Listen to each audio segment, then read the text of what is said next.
Hello everyone. I am Mrs. Shobha Nikam, Assistant Professor in Department of ENTC Engineering of AISSMS Institute of Information Technology.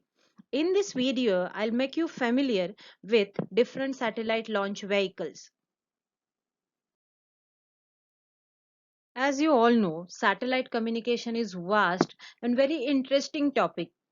And as satellites are very interesting, at the same time, the vehicles which are used to launch them into the space, that is launch vehicles or launchers, are equally interesting. So launchers or launch vehicles are used to carry spacecraft to space. And in order to achieve high accuracy in placing satellites into their orbits, a combination of accuracy, efficiency, power, and planning are required.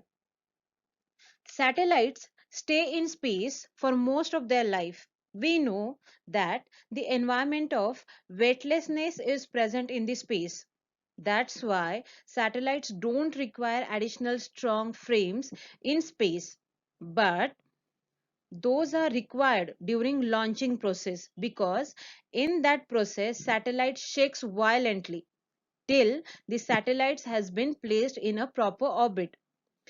And the design of satellite should be compatible with one or more launch vehicles in order to place the satellite in an orbit.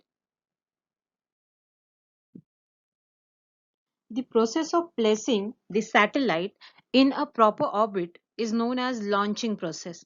During this process, from Earth stations, we can control the operation of satellite. Mainly, there are four stages in launching a satellite. A first stage is launch vehicle contains rockets and fuel for lifting the satellite along with launch vehicle from ground. Then second stage comes.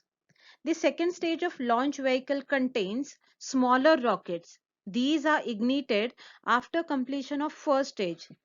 They have their own fuel tanks in order to send the satellite into space. Then the third stage, which is called as upper stage of the launch vehicle, is connected to the satellite fairing. And the fairing is a metal shield which contains the satellite and it protects the satellite. Then comes last stage or fourth stage. Satellite gets separated from the upper stage of launch vehicle when it has been reached to out of Earth's atmosphere. Then the satellite will go to a transfer orbit. This orbit sends the satellite higher into space. When the satellite reached to the desired height of the orbit, its subsystems like solar panels and communication antennas get unfurled. Then the satellite takes its position in the orbit with other satellites which are already there in a orbit. Now the satellite is ready to provide services to the public. So in simple words, we can say satellite launch vehicles are nothing but multi-stage rockets. And types of satellite launch vehicles are expendable launch vehicles or ELVs, nothing but destroyable launch vehicles, and another type is reusable launch vehicles or RLVs, which can be reused multiple times. ELVs can be launched only once, after which its components are either destroyed during re-entry or discarded in space. ELVs consist of several rocket stages that are discarded sequentially as their fuel is exhausted. The ELV contains three stages. First and second stages of ELV raise the satellite to and about 50 miles or 100 miles. Third stage of ELV places the satellite in transfer orbit. The task of ELV will be completed and its spare parts will be fallen to Earth when the satellite reached to transfer orbit.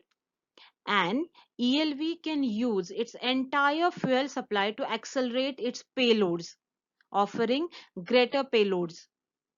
ELVs are simpler in design And another advantage is their production cost is also low.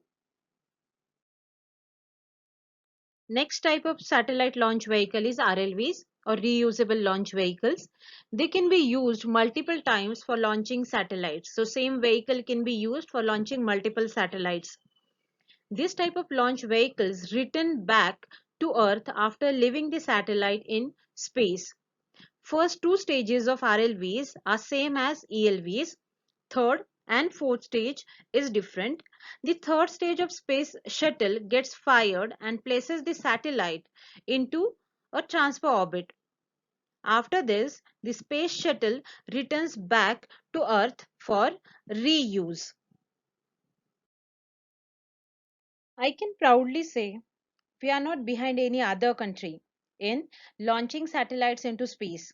ISRO, Indian Space Research Organization, they have their own launch vehicles.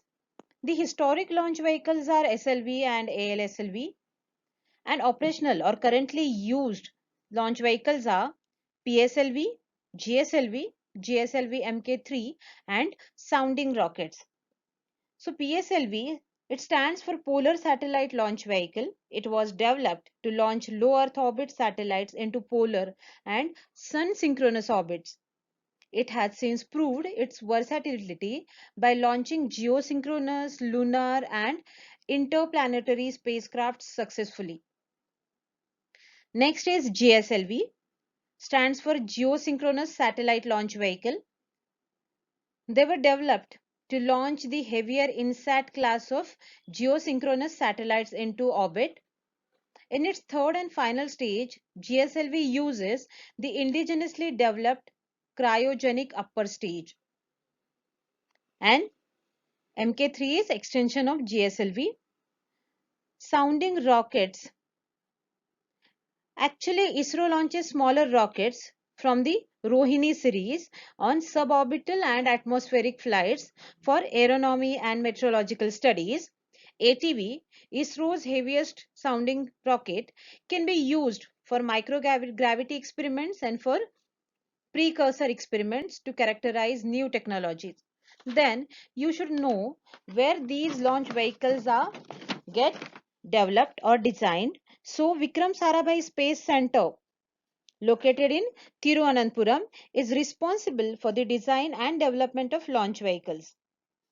Liquid Propulsion Systems Center and ISRO Propulsion Complex, located at Valiamala and Mahendragiri, respectively, develop the liquid and cryogenic stages for these launch vehicles. And these are integrated at Satish Dhawan Space Center, SHAR, which is the spaceport of India and is responsible for integration of launchers. It has two operational launch pads from where all GSLV and PSLV flights take place. I hope after watching this video, the types of launch vehicles, need of launch vehicles, ISRO's launchers, everything is clear to you. So stay tuned, keep watching my videos. Thank you so much.